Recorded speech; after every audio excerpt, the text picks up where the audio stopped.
এলো আমাদের পাট। এই যে আমাদের পাট, এইটা আমাদের একটা বাড়ি। এখানে বড় চাচা এবং ছোট চাচার বাড়ি।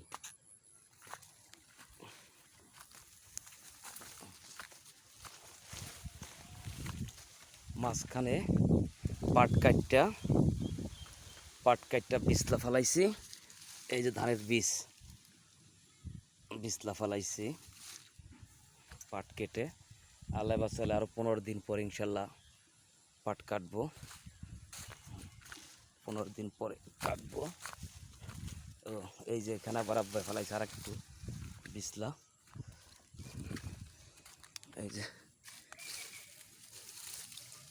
যে বিছলা ফেলানো হয়েছে। এটা দেওয়ার উদ্দেশ্য হয়েছিল পাখিতে ধানগুলা খায়া ফেলায়, এই কারণে এটা হলো দিয়া ডাইকা রাখা হয়েছে। এই আমাদের পাট, এই আমাদের পাট।